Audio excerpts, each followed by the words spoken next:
I'm Jason. I'm the chair of GameStorm, and welcome to, or I guess we're reclassifying as best game since the last GameStorm, which is a much broad more spectrum because most of us haven't had a lot of time to play as many games. So hopefully this will give you an idea of what has been released and we're playing now. Again, I'm Jason. I'm this year's chair. I have a library of my own personal collection, probably in the realms of about 400 to 500 games. 100 of which are in the current GameStorm library for this weekend.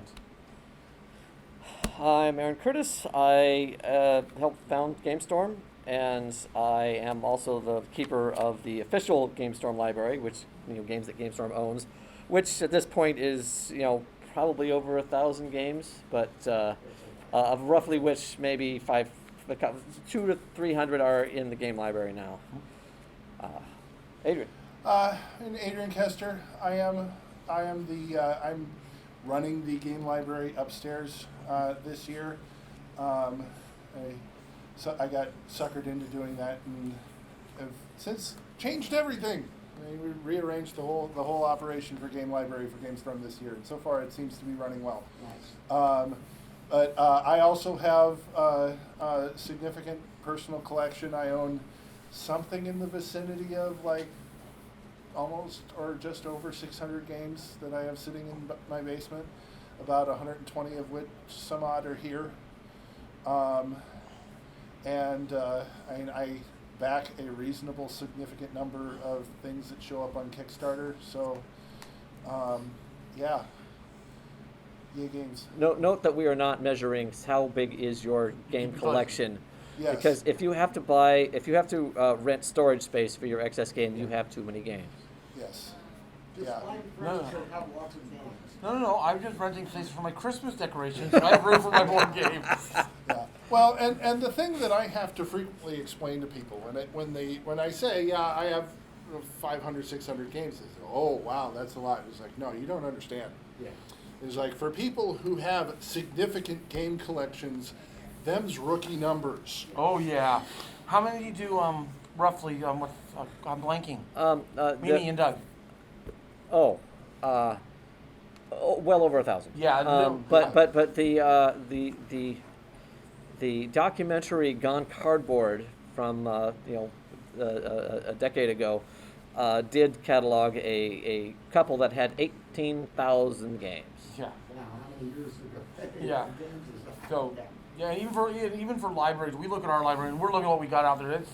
There's 500, 600 games that are here for this weekend. Yeah, I did a rough count, and when I got to the table of all the little games, I was just over 500. Yeah.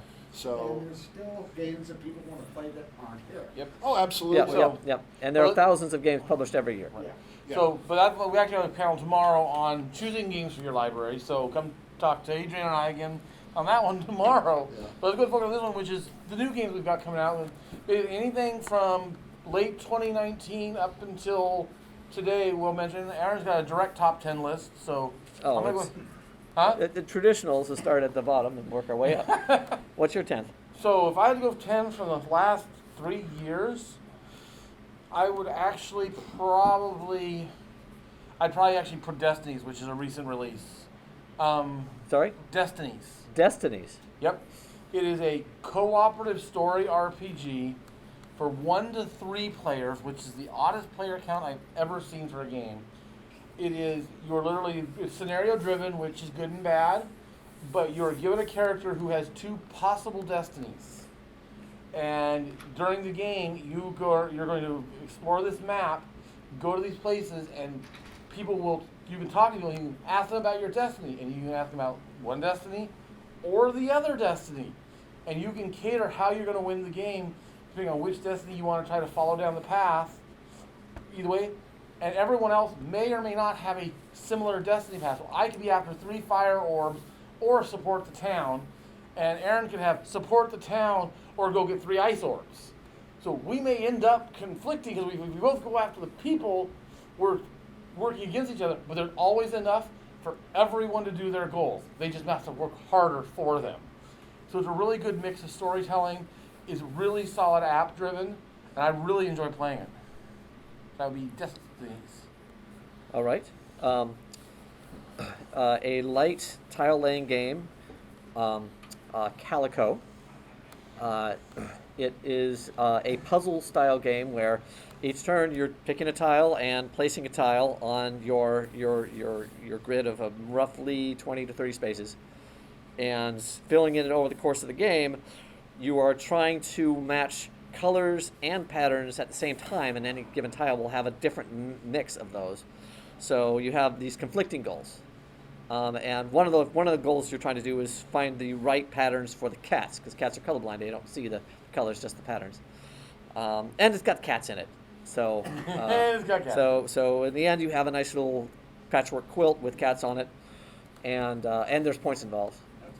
But it's Age range in it, doesn't it? it's family friendly. It's definitely a yeah. fun for the family game, and It scales well too. I actually really like Calico. yeah. So that's my 10. Go ahead. As I'm going and obviously kind of doing this on the fly, of the things that I've gotten since the last GameStorm, probably the one that is that would be towards the bottom of my list would be Tiny Epic Dinosaurs. Ooh, there you go. I am one of the things that my pocketbook really doesn't like is I am a completionist. There's what, 15, 20 different Tiny Epic games? There's a list of them, and they're all upstairs in the library. Tiny Epic Dinosaurs has been, I'm not sure I necessarily agree with the characterization, but it has been described to me by some people as basically Agricola light. That's high praise. However, I can't stand Agricola myself, so but I do enjoy this game. You're farming groups of dinosaurs, and if you're not careful about how you do it, dinosaurs can break loose and get out, and that causes consequences. And then you can go down specific tracks and try to farm very specific specialized dinosaurs which have special abilities, and it's good fun. It's probably one of the weaker of the Tiny Epic titles, in my opinion, but certainly not the weakest. I do enjoy it. Tiny Epic Dinosaurs. Just as an aside, of the Tiny Epic games I have played, the one I've enjoyed the most is Tiny Epic. Oh my goodness, Quest. Tiny Epic Quest, because it very much plays like Zelda the board game. Yes. Yes. I very few people I think don't agree that if it's not that one, it's Galaxies. Are their top two? But there are ones that I have not Galaxies is played usually yet that I up probably would enjoy, such as Mini Agricola or Tiny Forming Mars. Tiny Forming Mars. Don't give them time; it'll be there. Yeah, and the one that I would potentially put on my list, but it is very, very recently delivered, and I haven't had a chance to play it yet, is Tiny Epic Dungeons, which is a tiny little box but takes an enormous amount of table because it is a proper dungeon crawler. Yep. And so what I've seen of it, it looks fantastic. But yeah, I haven't had a chance to play it yet. All right. So I looked this up to confirm it actually fell within the rules of timeline, but actually on the same thing as Calico was Isle of Cats. That's a recent publication. 2019. So it fell into the vein. It actually released really close to Calico. Tell us about it. So Isle of Cats is a polyomino game where you are fishing or a boat who is sailing to this island to rescue cats. Sorry, polyomino, as in Tetris shapes? As in Yes, Tetris shapes. Thank you. Tetris-y. Yes.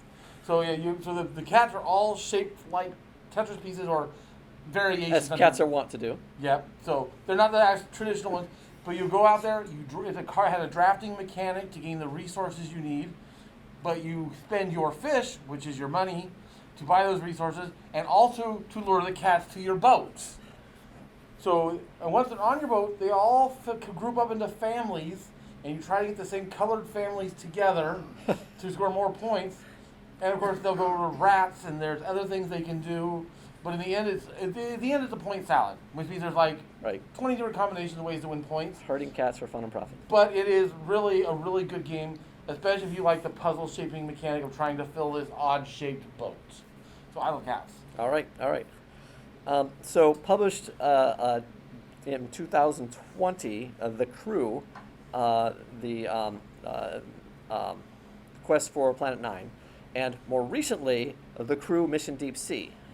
Now, both of these are cooperative trick-taking games. So if you've played Hearts or Spades or Bridge, it's a trick-taking game, except you're cooperating to make sure that this person gets this goal and that person gets that goal, and everyone meets their goals, and then we win the scenario, and then we move on to a more difficult scenario. The difference between the two is that Mission Deep Sea has some randomizers in the challenges, which can sometimes result in, oh, we can't possibly complete this, in which case you just redeal. But it's a lot more varied, and if I were to buy just one, if I didn't already have a copy of the Crew Quest for Planet 9, I would just buy the new one, Mission Deep Sea. Yep, I agree completely. Yeah, exactly. These guys know that one of the things that in my game collection I'm reasonably well known for is I am kind of a Stone Mayer fanboy. Nah, really? We forgive you. Part of that is my completionist tendencies again. My very first Kickstarter that I ever backed, 11 some odd years ago, was one of his, and I like them all. But one of the ones that would fall into this recent category is Red Rising. Red Rising is a game that is based off of a young adult novel series. It's a series of 6 books. The first book is called Red Rising. Rising. They're very good. I recommend them. Yeah, very good books. And you don't necessarily need to know the books to enjoy the game. You just recognize more of the characters. But I mean, it's a card game where it's all about weighing the combination of points in your hand, because you're scoring a series of cards and trying to get a combination of cards that generates a lot of points. But at the same time, you can choose to hold on to them, or you can play the cards and use their abilities to increase your chances. So that trade-off I find fascinating. I think it's a good game. The production delivery of the collector's edition was a big miss in a lot of cases. Right, because getting the effect of the card loses the card.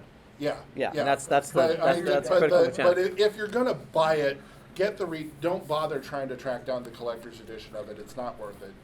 Just the retail edition is fine. But it's a lot of fun. I enjoyed it. All right, we're to 8 now. Okay, so again, I'm just kind of really scrolling through this list of what they've got in the Bible game. And actually, probably 8 would be the release they put out of Pandemic Legacy in this rare window, which would be Season 0. Not necessarily the best of the series. Season 1 by far is the best, but Season 0 is a prequel.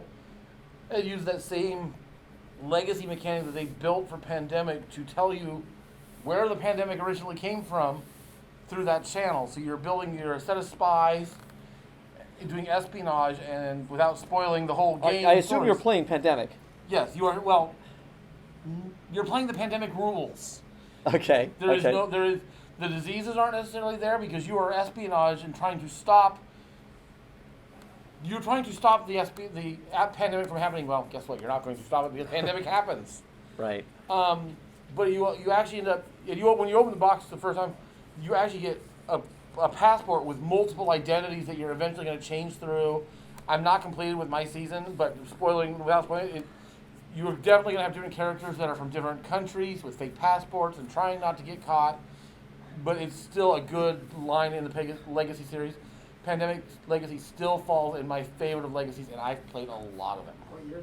2020. I believe Pandemic Legacy is like 1 or 2 on Board Game Geek right now. Yeah, it's still. Still. It's still. And Legacy Season 0 is still 68. Yeah. All right. Next on my list is a space game called Beyond the Sun. So this is area control with the ships you build. It's got but the core, the game that makes Beyond the Sun somewhat unique is the technology tree, where of course you're developing technologies, but the tree has 4 basic technologies to start with. But once you get to level 2 technologies, you draw them off the deck, and you choose between 1, 2, and that goes on the tree, and then that's the technology that other players can research to follow you in that direction. And it also has some influence on what's on the tree further past that. So it tops out at level 4. But so while at the same time you are trying to control territory, colonize planets, and develop technologies, you're building a unique tree each game, and that makes it for nice replayability.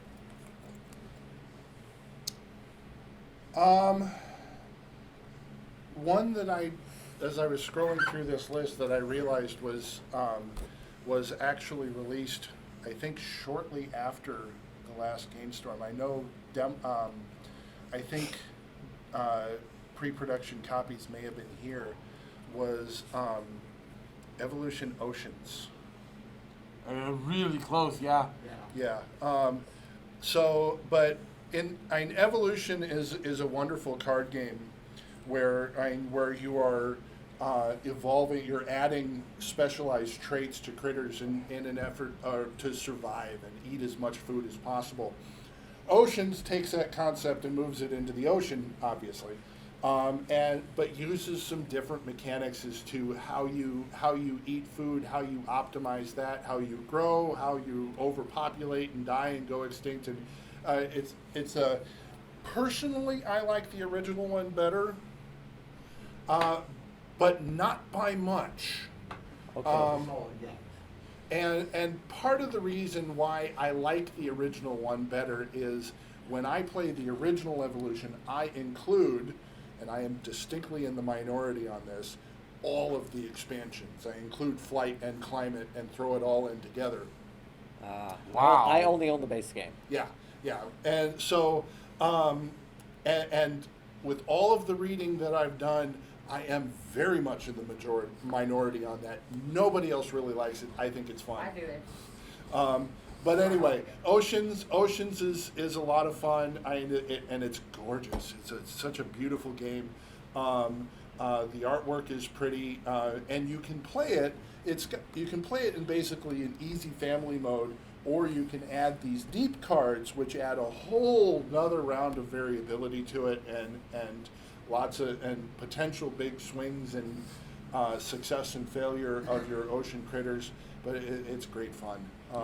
So I'd like to do a slight digression in that this is an example of, okay, so we made this game and it had some popularity, and then years later we make another version of the game that's very similar and shares a lot of mechanics, but we get to incorporate everything we learned from people playing the earlier game. Yes. Generally it ends up with a better game, and I believe the consensus is that Oceans is a better version. The general consensus is, Right. I think. But like I said, I'm very much in the minority in that. I was on the playtesting team for its immediate predecessor in Climate, and I'm sort of attached to that version personally. Yeah. But Well, North Star Games used to be a friend of the con. They used to send us support materials all the time. Yeah. I used to do a annual GameStorm themed Wits and Wagers panel, which was great fun because I got to ask GameStorm questions. They had no idea. The last time that happened was the last time I chaired. Oh man. All right, number 7.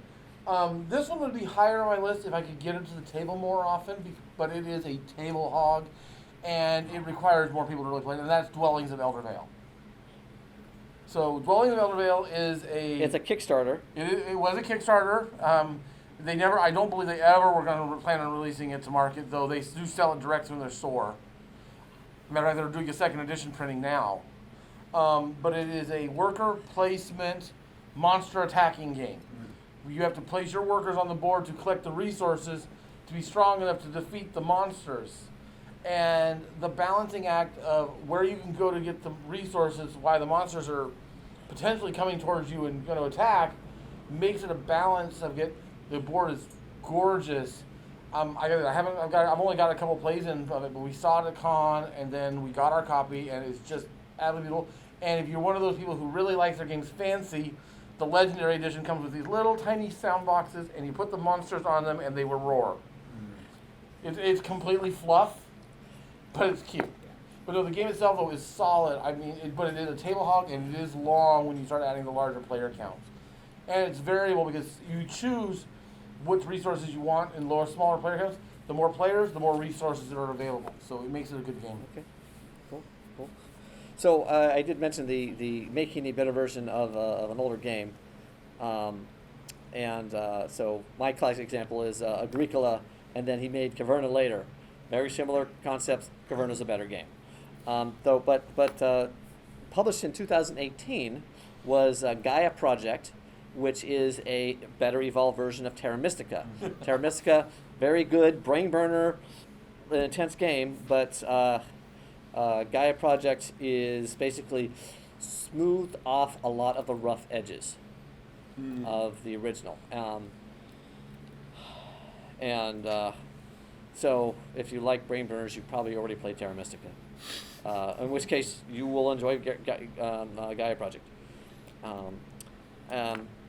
And I want to put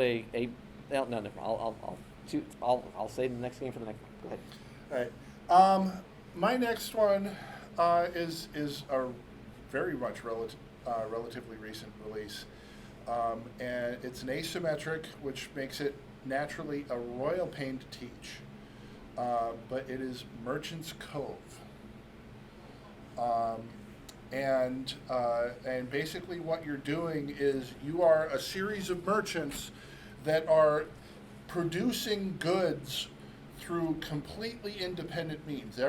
How everybody does it is very different, because there's the alchemist, which has sort of a mini potion explosion kind of thing going on his board. And another one that is doing entirely dice manipulation, and there's a whole list of different characters that have different capabilities in how they produce goods. But then the other half of the game is you are manipulating your actions and putting out your customers onto these boats, and the timing of when you do that and when you fill up a boat and park it at a particular spot influences how much money you are going to get for all of these goods that you have just produced. So that balancing act is really kind of cool. And if it weren't such a pain to teach, and it's huge, it's an enormous collection of boxes if you haul the whole thing around. Would put it a little higher on my list, but it is once you have it's like all the asymmetrics, like Vast and Root and Oath. Name the game again? Merchant's Cove. Merchant's Cove, and it's that game. It's in the library. It is in the library. Okay. I've got it. You got another player. But if you've got the basic introduction, it is easier to teach than Vast. I think. Good. That's saying something. But yeah, if you've got a table of people that know what they're doing, and it's easy, pick up and go, and it's good fun. Cool. All right, where are we up to now? 6. Okay. So I'm going to go 6. I'm pretty sure this is going to be higher on Aaron's list. Is the one of these that actually released in the timeline we're looking for, which is Gloomhaven Micro, otherwise known as Gloomhaven Jaws of the Lion. Jaws of the Lion. But Gloomhaven, when Gloomhaven came out, all I saw was Kickstarter's Gloomhaven. Oh my God, this dungeon crawl is going to be epic. It's 90 scenarios. I'm just like, I looked at that and went, $150 that I'll never get to the table because it was too fiddly. Then they announced Jaws of the Lion. At the same time, they started the Frosthaven Kickstarter, and it was like, they took everything that was Gloomhaven, shrunk it down into a $50 box, and removed half the fiddly. They made it where it was a book you opened up to the map. So it was all pre-laid out. You didn't have to fight with this 50-pound box. And they introduced mechanics one at a time, right, so you don't get overwhelmed. Right, which is the other part of it. So for people who have a hard time learning games and they are a little bit slower, you go, here's one scenario. You could play that scenario 5 times until you understood that mechanic, and then move through until you finish the first 5 scenarios. By then, you know all the mechanics. And for $50, it's a much easier pill to digest. And if you like it well, like I do, then I ended up picking up a used, undone copy of regular Gloomhaven. So I got it at a good price, but that allowed me to see that I liked the mechanics. So Gloomhaven, Jaws of the Lion. Right. My aside is, if you own a copy of Tabletop Simulator on Steam, you can play Gloomhaven and Jaws of the Lion for free. Yes, but I was one of the antis during the pandemic. I did not do any of that online. Well. Anyway, I agree. Now, I, of course, own the games and play it online. So, yes. Anyway, okay. So, the possibly the brain burneriest game that is on my list, other than Gaia Project, is On Mars. It's really, really crunchy. You have so it's the idea of you're colonizing the first city on Mars, and you can be on your turn you're either in orbit doing orbital actions, worker placement in orbit, or you're on Mars doing worker placement on Mars. And the things you need to do on each of them are generally, I need to get the materials in orbit, so on the planet I can actually put them into place. It's got some interesting mechanics, such as the things that you build to actually build up Mars, you get a reward for, but then you don't own it. It's owned by the community, and that's. There's. It's going to be difficult to get to the table just because it takes. It's a good 4 or 5 hour game. Sounds like an errand. It is. Very much. An Aaron and Dave Howell game. I'm not gonna throw any more out there. Dave does not like it. Really? Dave doesn't do the brain burners. Really? Yeah. Anyway, go ahead, Adrian. On Mars. My next one is another Tiny Epic. This one is Tiny Epic Mechs. Really? Which is program movement. I mean, it's. I do not want to call this Robo Rally Light because it is very different. But it is it is a programmable movement game, and that's pretty much where the similarities stop. But it's programmable movement arena combat. But if nothing else, it's cool because you have meeples that can get into mechanized suits that you attach weapons to. Yep. And that by itself would be like me sold. Yeah. And it's sort of like when I saw for the Tiny Epic Zombies game that yes, you can outfit your meeple with a chainsaw and a shotgun. Okay, problem solved. Right. But it's not mech versus mech. It's a whole bunch of individuals running around trying to collect resources so someone can go for the mech and then go all heavy barrel on the opposition. Well, it's for so somebody can go for the super mech in the middle, but everybody gets mech. And you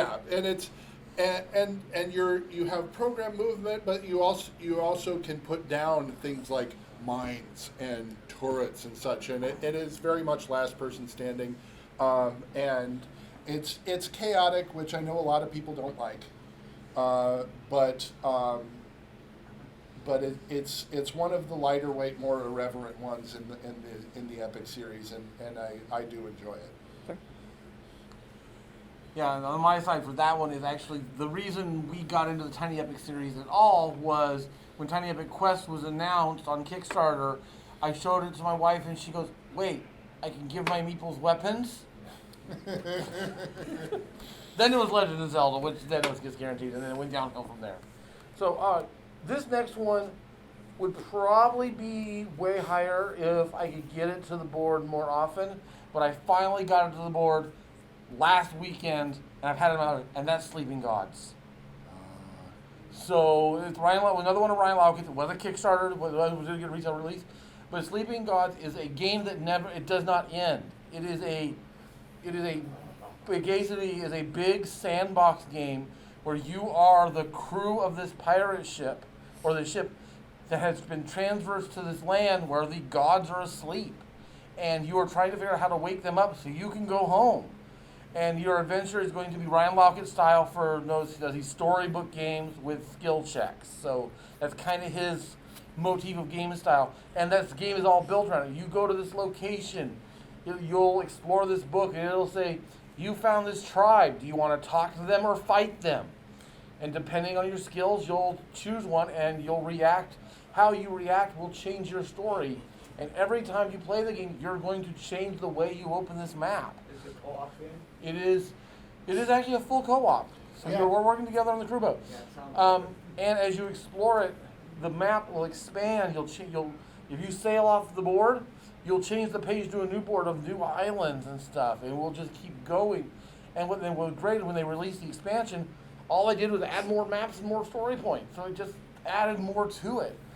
But like I said, it would be way higher. And Car and I played it.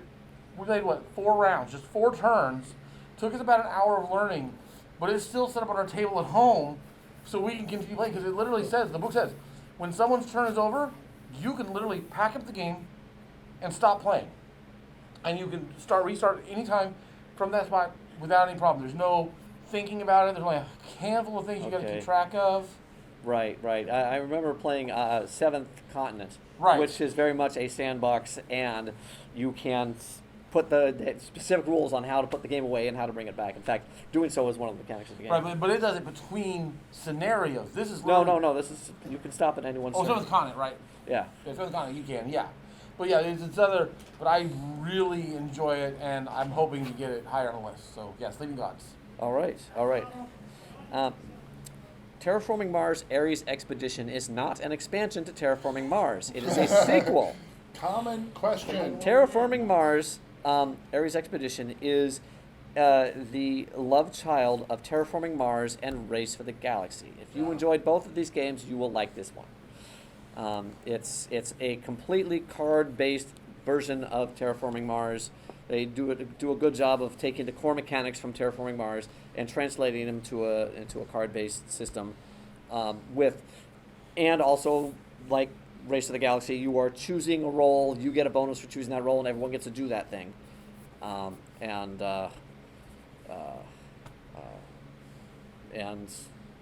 haven't played it as much as I played Race for the Galaxy, but that'd be very, very difficult to do considering how many times That I would be played very difficult for you.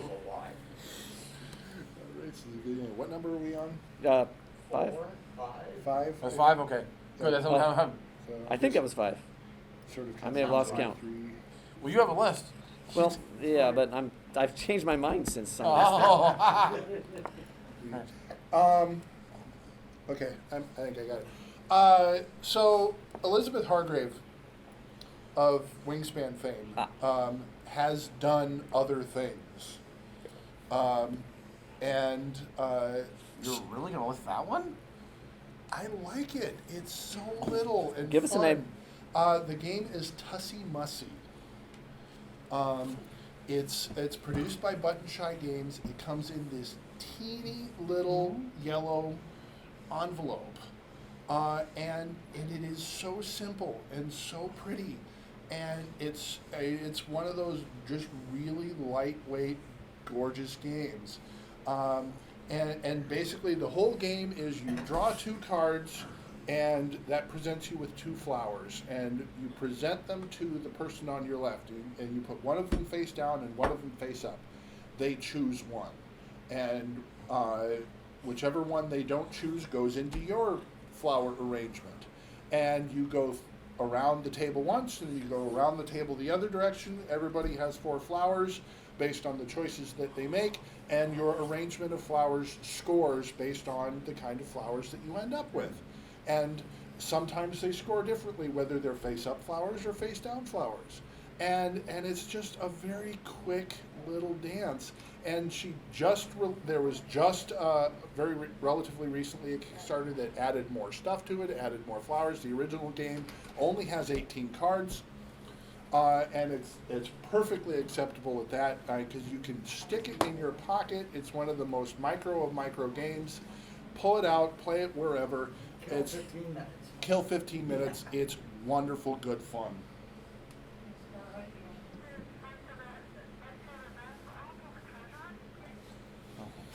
So 4. Okay. My ranks. Well, this is like, and I'm going to specifically call it because I have not had a chance to play enough of Mission Deep Sea, which is the Crew Quest for Planet 9. They're both amazing games. I have played Quest 9 better more because I haven't had time to get the other one to the table. Because they came with 2-player mechanics that I absolutely refuse to use. I hate dummy hand drafting. So, everything he says is absolutely true about them. Both of them are good. Quest for Planet 9, I mean, one of my other jobs, I work at GameStorm. And I bought a copy of it based on the reviews that were online. I took it back to work to teach them how to play it so they knew how to sell it. 4 other people on staff bought the game that day. So I sold it to the GameStorm employees. But it was that great of a game. One of the employees actually took it to his wedding and played it with his bachelor crew while they were waiting for the women to get ready. But yeah, both of the crew games for a cooperative, no communication, trick-taking game are great. All right. So there are claims that what I'm about to recommend is this actually a game? And and it's Micro Macro Crime City. I almost put that on there. And its more recent sequel. The original one's now back in the library, yeah. Okay. I found my copy. Good to hear. So what the game is, is a map. It's like a fold-out map of line drawing city. It's like a Where's Waldo or Busy Town style art, except it's all there's no color. And you are given a task: find this guy somewhere on the east side of the city. And so you're scouring around looking for this guy, and then you find him. Oh, he's here. I found him. And now what? You turn it over. Oh, he went to a bar. Okay, find the bar. It's over here somewhere. Oh, look, there's the bar. And you just follow this little story because there's a picture of him here, and there's a picture of him at the bar, and there's a picture of him a little somewhere else. So what you actually have on the map isn't a snapshot in time. It's multiple snapshots of the story of this guy and what happened to him and why it happened. And at the end, you find out all the things, and you have a story that you've found.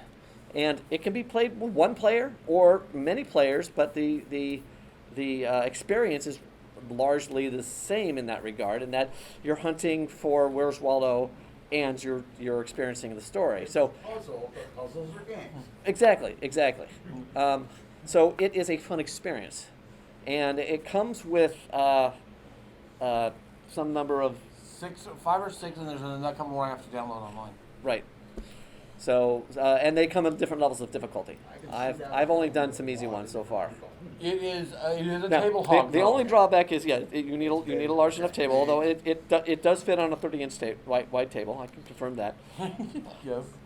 My experience in the 20th century of folding maps in your glove compartment is useful in refolding it. Of course, once you've solved it, it's like you can't do that again. But there are lots of games of that style. So it's a unique version of that that would be fun to put down and share with your family. Yeah, that would probably be my 11. I really enjoyed both of them. I actually don't know if you'd like it or not. I'm happy to see you liked it. Yeah. Sounds like an Aaron type game. I think And like that. yeah, the one downside of it is certainly not for people who have the vision issues. It does come with a magnifier. It does come with a little magnifier, which I needed to use. Yes. So it's pretty small. Oh, very, very, yes. And especially if you're going to find all these, because there's scenarios in there where like this guy's dead. You need to track down and find out who killed him. Right, to me now. Yep. All right. My number 4 is probably the one game on my list that I can guarantee 100% that Aaron will never play with me again. Oh, that one. Tapestry. Tapestry. We all knew what that game was. Yeah, and to a certain extent, I blame myself for this because the first time I got this out, and I saw this coming and I didn't fix it, is this game you randomly draw a selection of civilizations that all have different powers and abilities, and Aaron happened to grab the most broken one in the entire box. Of course. And I figured out how to abuse it in a short order. Well, which is typical, but Yeah. But anyway, there are two complaints about this game, neither of which I adhere to. But one is that it was advertised as a Civilization game. It isn't, especially in the classic sense. And two, it can have a bit of a runaway leader problem. Balancing. That's what I experienced. I felt like I was playing a different game from everyone else. Yes. Now, I have played this game probably at least 3 dozen times. And I have been on both ends of that experience. So my total experience with the game is relatively balanced. I've had very close games where things are within single-digit points. I've had games where I have won by 150 points and games where I've lost by 200 points. They've made some nerfing adjustments to some of the more broken civilizations. That has helped. Okay, Arata. There is expansions that have come out since then that has added more options to people to give different possibilities, which is the whole multiple paths to get points is that's sort of a Stonemayer thing.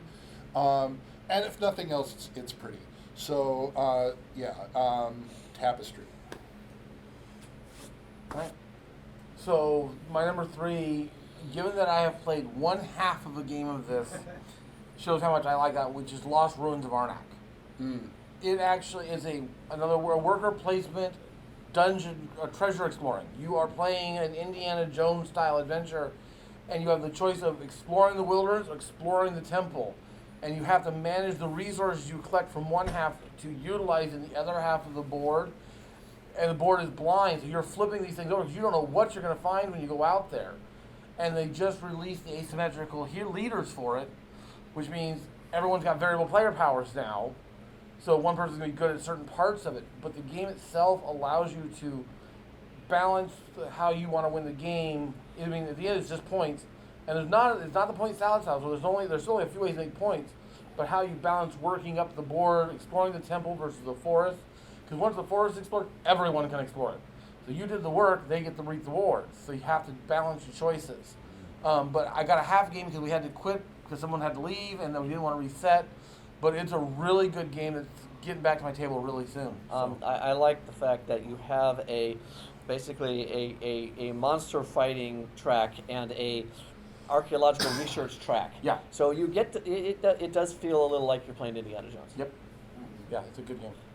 Yeah, I've looked at it a number of times. I have not gotten it to the table yet. I've been tempted to this weekend.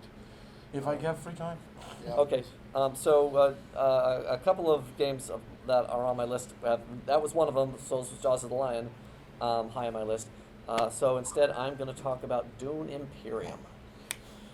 Yep. Dune Imperium is a worker. So theme of Dune, in specifically ties in with the latest movie, which I also recommend.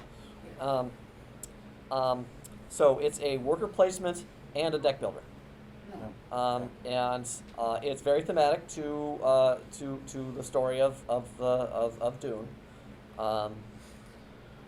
where you need water. You really need water, and you need the spice that is produced on Dune. And if you have enough money, you can hire mercenaries to crush somebody, etc., etc.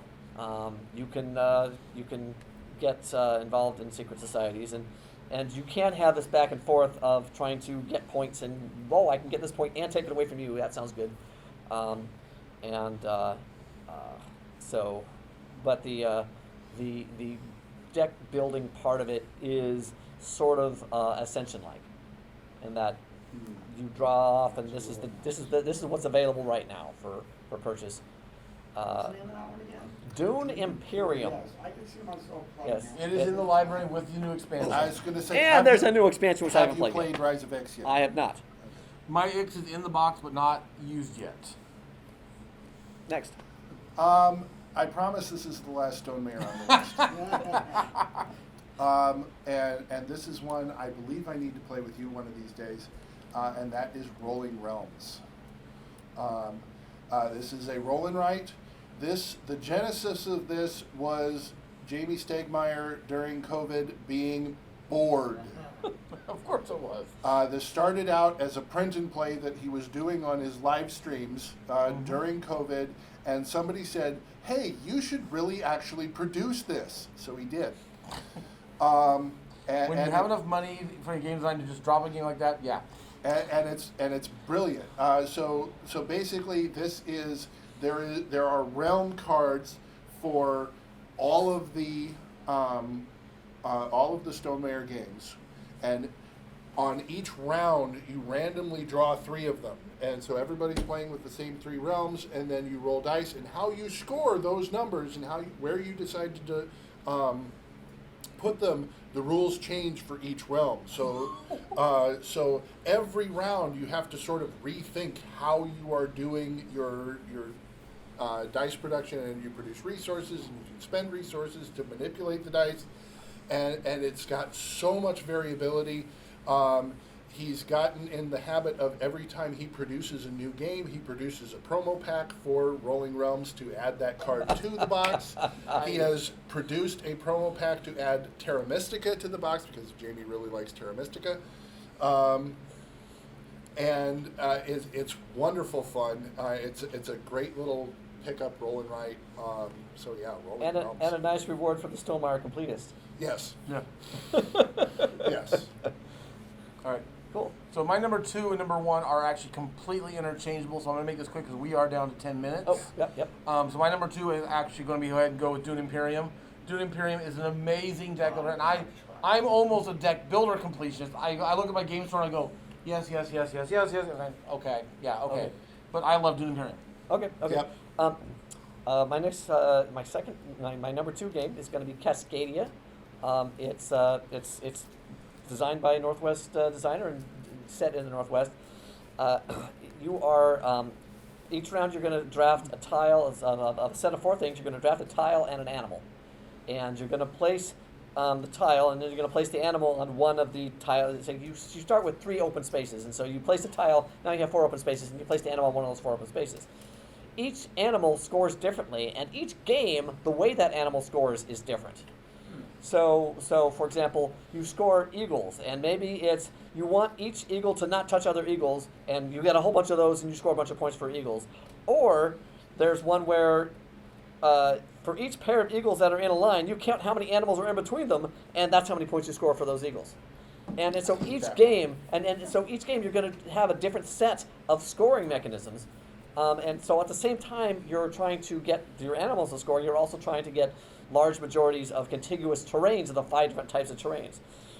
So 20 drafts, and that's the game. It's fast. It's really fast, and incredibly replayable, and incredibly accessible, and very pretty. So 3 thumbs up. Yeah. My number 2 is Dune Imperium, and for everything that they said. I love deck builders. I have some very unique deck builders. Some of them much older, because I've got a deck builder meets area control in one box upstairs. I've got Dune Imperium is sort of an odd take on a deck builder. So yeah, I love the mechanic. It's wonderful. Dune Imperium does it very, very well. Okay, top game. All right, Forgotten Waters. Forgotten Waters, without a question, is my number 1 of this last couple of years. It is another web-based, app-driven pirate adventure scenario. You are a crew of up to 7 people. You are on a pirate ship, and you have a mission. Your mission is to go turn magic on. Well, you don't know how to do that. They say go to this island. And you go to this island, you'll type in this code, and it will read you a story. It's all voice acted, including people from Dice Tower and famous records. I've killed Little Gertie like 30 times. Want? Because she just does. No, that's what I want. I want this now. Yeah, but you play the scenarios, you trigger it, and then you keep going, and then you're just collecting resources, and you're working together to try to balance it out, and trying to get this before the clock runs out, and whatever bad thing's going to happen. It's an amazing game, and I brought it this weekend to be played, so play it. Awesome. Okay, so my top game, I'm cheating because this just came out. Which cheat are you going for? For me, nostalgia. Return to Dark Tower. Oh, yeah. I played Dark Tower was published like 1980. 80? Yeah. Yeah. And it was the board game. It had a big black tower in the middle that ran on batteries. Like you needed a whole bunch of like D batteries. They're huge batteries, and it would rotate, and it would have lights that flash that reveal what was rotated into the spot. So when you're fighting, when you open a door, you hear a sound. There'd be fighting noises and just basically an audiovisual feast for 1980. Yep. Where the, second place was like Merlin, or Speak and Spell. But actually the game itself wasn't all that great. But that's never mind the point. So there was a huge Kickstarter. They rebuilt, and I got to play it yesterday. And so you still have the tower in the middle. You still have the trains in the middle. Everyone's got. We have some asymmetrical characters with their own special effects. It's very replayable because you can play cooperative or competitive. Oh, nice. Yes. I like So that. we chose cooperative because we're cool that way. And so it's, you have to, there's something in the Dark Tower that you have to flesh out, and here's the specific rules on how to flesh out that monster. So then you can fight it. You need to, you go adventuring, you go around, you slay weaker monsters, visit various buildings to build up your strength, and the monsters get more powerful over time, and it's a race. So I really enjoy the cooperative aspect. I'm sure I would enjoy the competitive aspect Is as the game well. part of it better than the old game? Yes, Yeah. yes. It's like they've game development has improved so much. They really pulled out all the stops. Yeah. I'd probably have that on there if I had a chance to play it yet. So, but yeah. In the spirit of nostalgia, my 1.5, and that's only because my number one has been mentioned already, but my 1.5, if I could get my hands on a copy of the damn thing, would be the reprinted Hero Quest.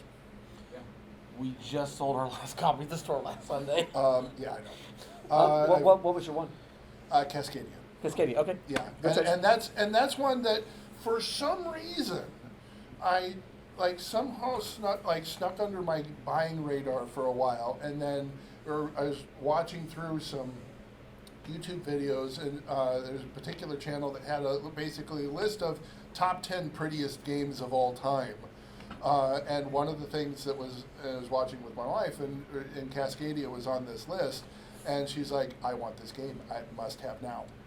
How many of the games on that list were Beth Sobel?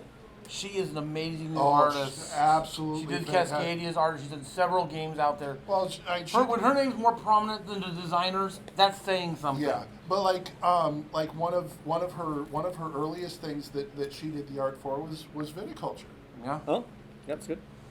which is Cool. itself a gorgeous game. All right, we're at 55. So, does anybody have any questions or feedback?